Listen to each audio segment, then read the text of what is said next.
Hey man, What's how are up? you? Good. How are you doing? Everything's good. How do you say your name? Simão. Simo? Kinda. It's hard to say if you're not Portuguese. One more time. What is it? Simão. Simao? Better, a bit better. No one can say it. No one Okay. can Yeah. say Yeah. it if you're not Portuguese. Okay. We'll roll with my pronunciation there, and I just won't say it again during the call. So I'll just call you dude. That's fine by me. Fine by me. Cool. Okay. First of all, just thank you for the chance to talk. I mean, I think it's great. And I can start right now. How do you manage to have a call with, I don't know how many people you do this a day or a week, but how can you get a chunk of your time and spend it on someone who is not providing you anything? Um, I mean, yeah. So I set aside I basically set aside 2 hours on Wednesday to do this, right?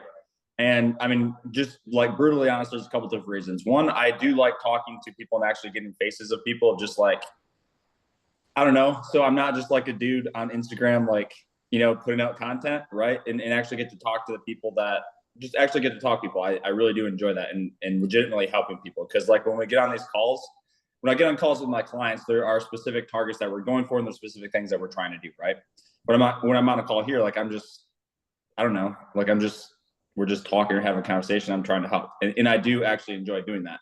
So like, that's one part. And then also number two, there is a purpose for it for me, right? Because I record it, I put it up on YouTube. There is a purpose for me there, where it's like, I can get out information, because like I've thought about doing a podcast type thing before, but I just felt like there were so many of those that maybe I will at some point. But right now, just like, this is kind of my version of that, where instead of having conversation with other people that are in a similar space or whatever, like I'm just talking to, people that are interested in what I do or that have questions or whatever.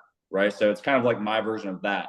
And, that's the reason that I am currently doing this. okay, nice.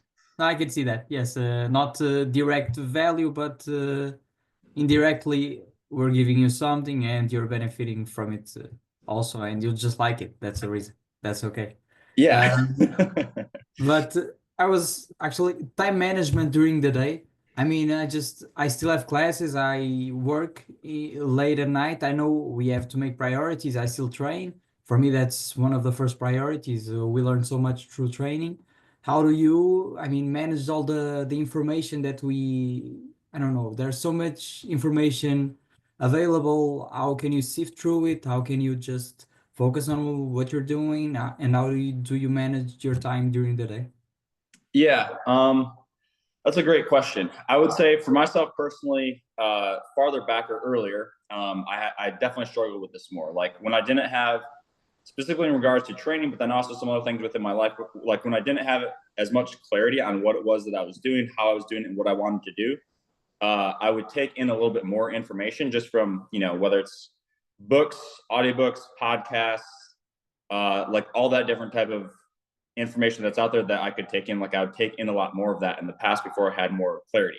But it's almost like I had to go through that period of time to get the clarity, to where now it's like I know what it is. And so now I can just do what it is that I do without really feeling like I need to take in information from others or other people. I still do take in information, but it's like I have specific times for it. So specifically with the way that my day is set up is I'll get up, I'll work, like I'll work immediately after getting up, and then while like I make my own food, buy my own food, make my own food. So while I'm making food, I'll take in some information. While I'm eating, I'll take in some information. Then I work again, and basically just like work pretty much through the end of the day. So really the only time that I've taken information from other sources, well, there's two different times. The first time is like when I'm eating and just I'm doing something else so I can take in the information. And then also there's a time period where I set aside for that at night, where I'm like, I'm not answering anything. I'm not doing anything other than just like taking some time to study whatever it is that I'm studying at that period of time. So for me, the biggest thing is like when I'm working because I think, you know, if you sit down and you actually go to work, you can get a lot of work done in a very short period of time, or at least you can just compress it in. It's almost like if you were to think, instead of thinking like you have a whole day, think like I have 30 minutes and I need to compress as much into 30 minutes as possible, but like it still be high quality, right? But it's just like it takes, and it kind of like takes your focus, and you can really apply it and direct it into that. And that's just, it's been a process for me. Like it's been a process of learning, but like I think the ability to kind of just go and work wherever, whenever, and just be free enough, almost like mentally, to do that is a, you know, a thing that's good to have, and also a skill that can probably be developed to some level. Are there certain things within that you're struggling with? I just, for example, I spend some time on the bus, and the bus is like my. I use Instagram a lot to learn. An account contacted you. It's an account without a photo, with a name full of numbers. I don't know if you remember that, but that's my account for only learning purposes, Mm-hmm. and that's so I don't spend a lot of time on social media a day. I only on the bus. I do it on the bus only. And then, yes, when I'm eating, podcasts, when I'm walking, podcasts generally, workout, nothing.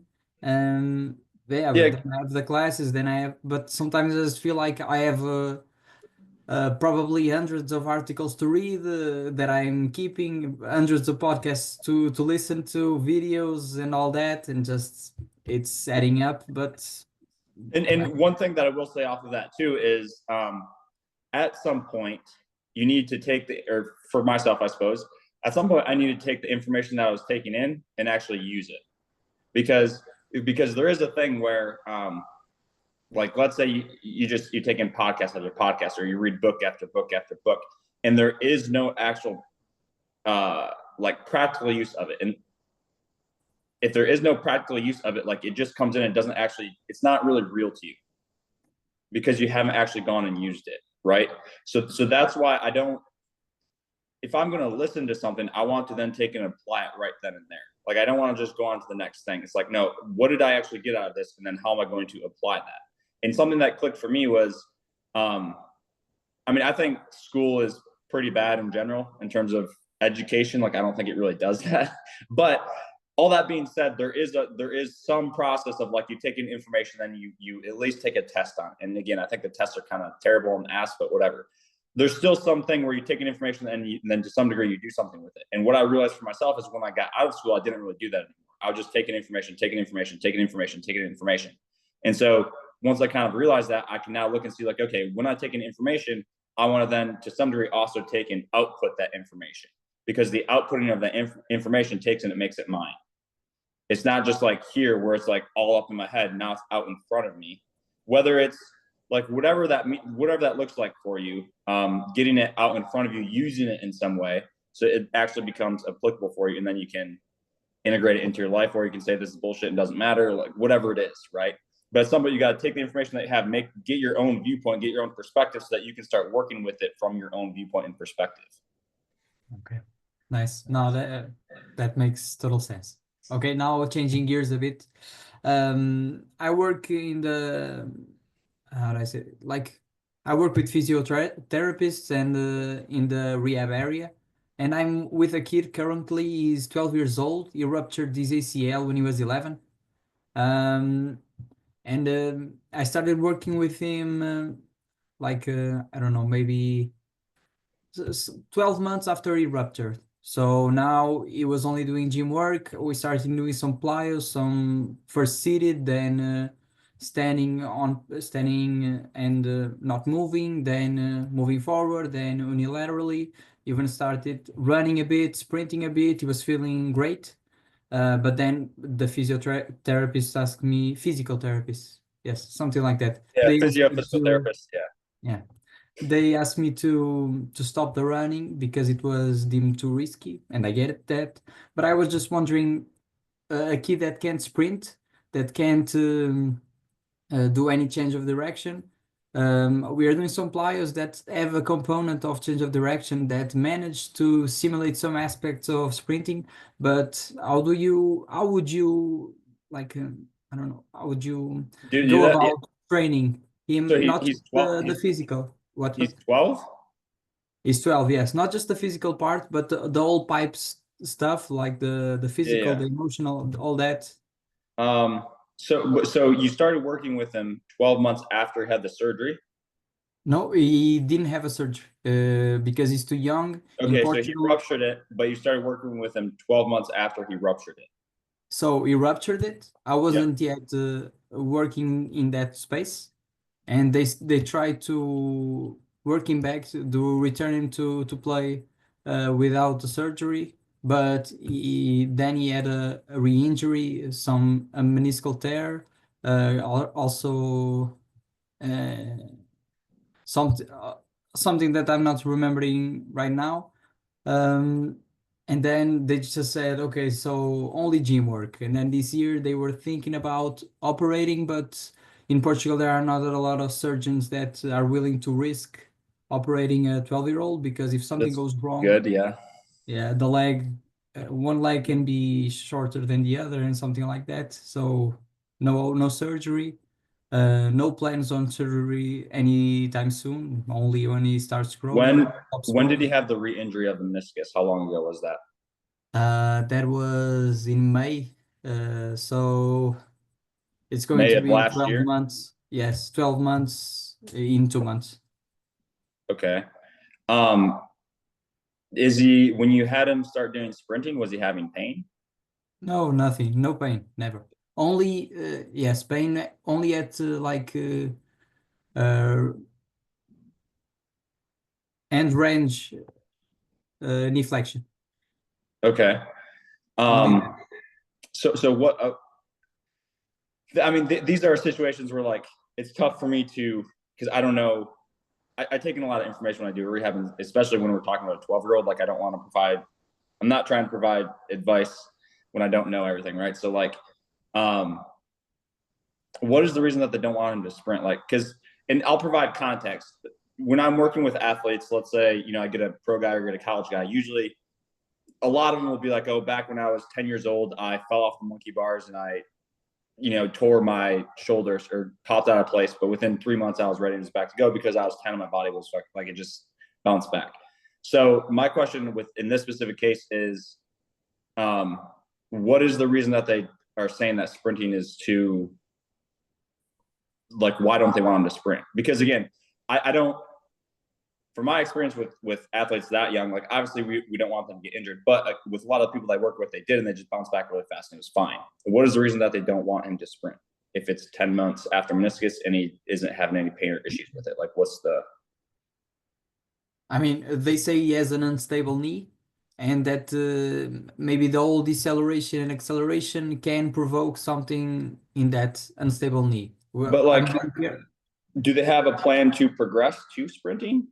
No, that's my problem. Because I'm working with him and I don't have a long-term view. It's work with him, do what you gotta do some gym work twice a week, do some plyos if you want, because he wasn't doing anything. I started doing with him, and they're keeping him there out of almost I don't know. I can't say out of pity, but they're keeping him there still.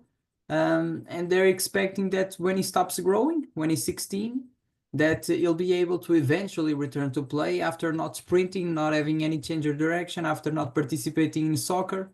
I don't Bro. know. Okay. Um, yeah, I mean, 16 is 4 years away for him. And I mean, to me, that's an issue. Like, damn it. Um, I mean, do you have a good relationship with him or like with the family or like how's all that? I have a really great relationship with him. Yes, I even before they told me to stop sprinting, I started sprinting him in December, and they asked me to stop in February. I went with him and we actually played a bit of football, but nothing with a lot of change of direction, just some passes, just some curved runs, some linear sprints. Does he Um, have issues with change of direction? in theory, if he has an unstable knee, he may have Right, but issues like, with okay, so I'm talking direction. like, because like in actual reality, if he were to make a cut, is there issue? Does he have pain with that? Does he feel not good during that? No, he doesn't. He has no pain, and I've started doing some things like some change of directions, aggressive, like jab steps, something like that, and he has no problem with that. Also, I mean, I look at him, and he's much better at the old player thing at jumping. He's a great athlete. He just had an ACL injury, but I look at him, and he learns much faster than the rest of them.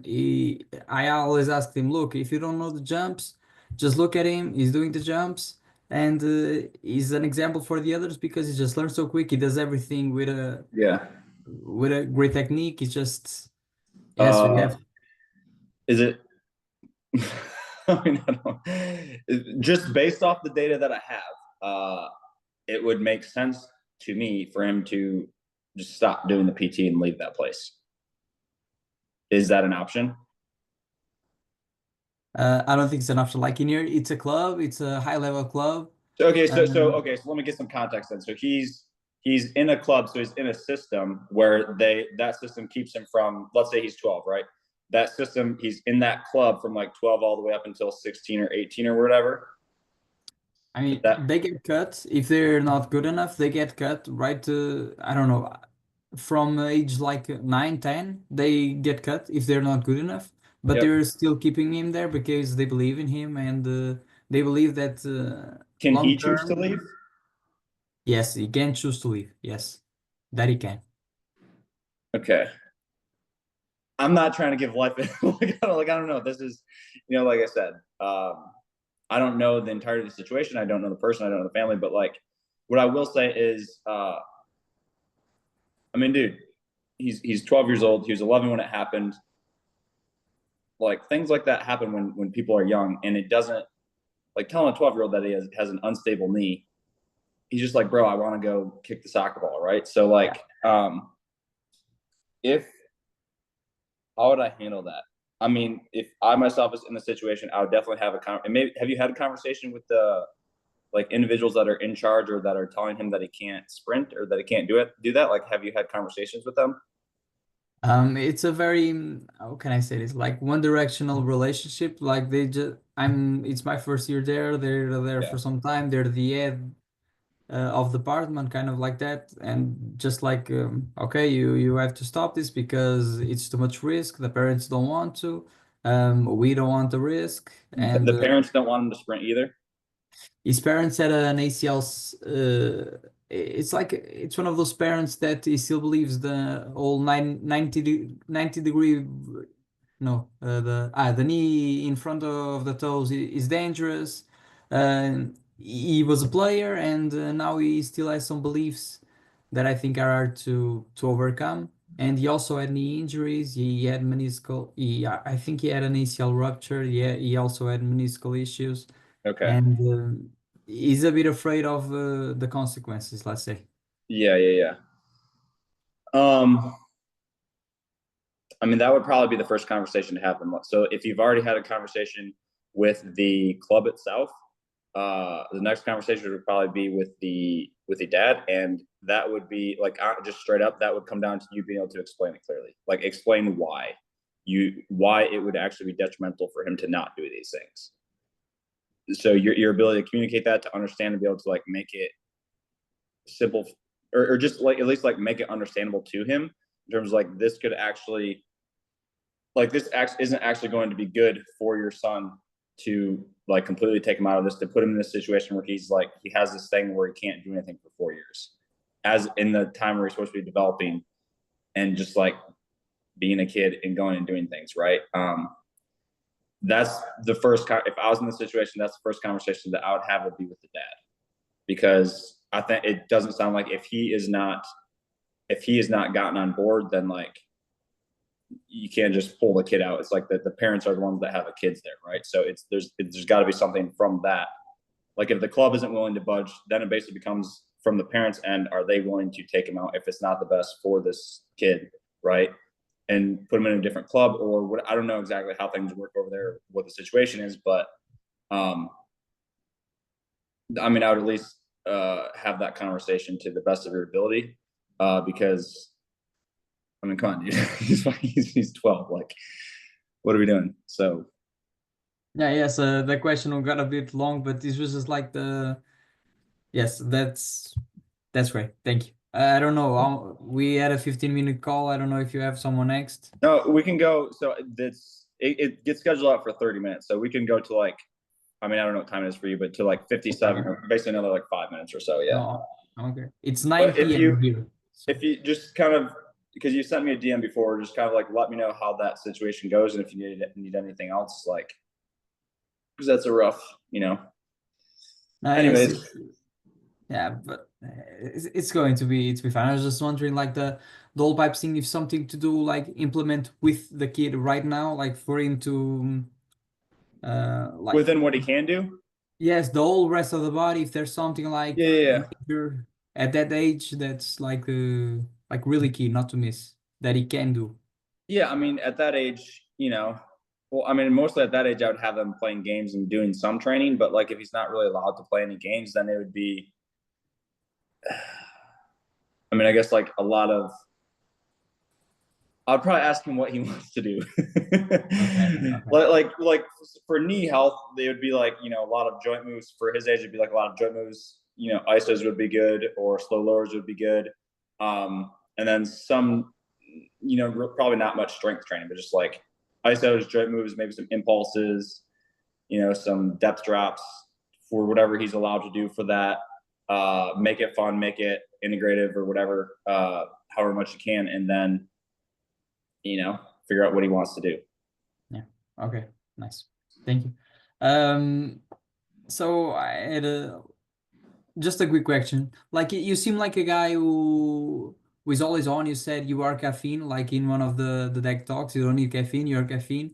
Yeah. So Yeah. how do you like turn off at night? Like sometimes at night, right now I don't have as much of an issue, but like it got to a time where it was 11 p.m. or something. I wanted to go to sleep. I was going to get up early the next day, and everything was still going, still going, still going, and I just couldn't like turn it off. Yeah.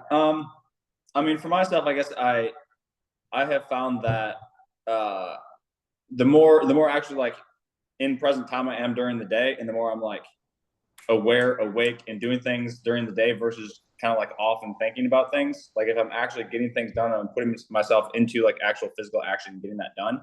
I can create energy, and I can, like, I am in that moment. But then when it comes time to go to bed, I can also just like go there, because it's not necessarily like I'm running off of like reactive things. I'm actually choosing to be that way on purpose, right? So then when I go to bed, it's like, okay, now I'm going to go to bed.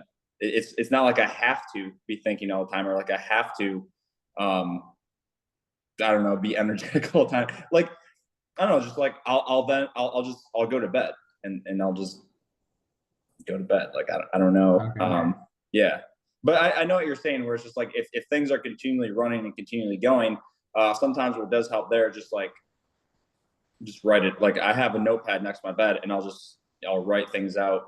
For me, I write out basically intents that I have, things that I want to do. Like, I like twice a day. Usually, I'll write out, this is what I'm doing. This is what I'm going towards. This is what I'm creating. This is what I want to do. And so I'll do that at night, and just kind of write all that out. And that helps to get, if there's something in the head, that helps to just kind of like get it out in front of you. And then it's like, okay, it's there. Got it. Good. I can go to sleep. Okay, nice. Thank you. Okay, so I love training. I love training every day. And right now I'm like sprinting 3 times a week, gym 3 times a week, and then one day is like an experimentation day. I usually do like some slow lowers. Been getting to try out some joint moves also. Um, I don't know. What are your thoughts? How would you? I know it's like it's unique for everybody, but some core work that you think like I think you're missing out if you're not doing it more than once a week or twice a week or 3 times a week. Just train hard. I mean, specific training types would be like, I love impulses. Obviously, I love rebound reps. I also have learned that to, if I have impulses, rebound reps, hyper work, like if I have all that here, then I also need to do enough joint moves, slow lower work, spine work, like that kind of stuff where it's not so compressive. And so kind of taking and combining those two aspects, and then just training hard. Like you mentioned very briefly, like the pipes thing before. So it's like for myself personally within my training sessions, what I mentioned earlier, where I'm writing them things out on a piece of paper, right? In my training sessions, I'm basically like, I have those things that are in my mind, and then I'm also like feeling what it would be like, or I'm also putting myself in the position of having those, feeling that, and then I want those two things to then drive the training, right? Or like I'm creating that through the training, or I just am that as I'm going through the training. And so it's like becoming that level of energy right there in the training. And that's kind of how that's like the pipes thing, like that's how I tap into that. It's like, what is that thing that I actually care about, that I want to create, that I would put every ounce of myself into in order to get, and then I put myself in that scenario with a picture, and then along with the feeling, and then I use that when I'm training to then pull as much out of that, or then to pull like maximally out of that training and create that like on the spot. Okay, nice. You also touched briefly on something I wanted to mention briefly, is the something like you're not feeling as some time ago, now not right now, but some time ago you decreased the number of rebound reps you were doing, maybe just Yeah. to feel more like butter, like not as stiff, maybe it's the word, Mm-hmm. and sometimes I feel like um I go a bit down that path a bit too much also, as it's Yeah. the joint moves, the counterbalance, you touched on it, yes. Yeah, exactly. Like basically not needing to bury yourself in training like every single day, but and that's where that point that I mentioned before of having the feeling like has really helped me to even train hard, but I keep that feeling. So it's not, it's actually a feeling of, it's actually like a good feeling versus just like a feeling of like anger or getting beat down and just like burying myself in the dirt, right? So it like allows me to train hard while kind of staying above, feeling like I'm beat down all the time. Yeah. But then also 100%, like I was feeling extremely tight, stiff, body didn't feel great. So I was like, all right, I'm going to back out of that a little bit, do a bunch of movement stuff, and then it's bounced back and ready to go. So Yeah. Nice. Okay. Man. sweet. Uh, Still some time, or you gotta go? Yeah, we can, let's cut it there. Yeah, we got like Okay. a minute Nice. before our next one. So Nah, thanks a lot, man. It was great. Really, yeah, really helped. appreciate it, Okay. man. All right, Uh, peace. nice.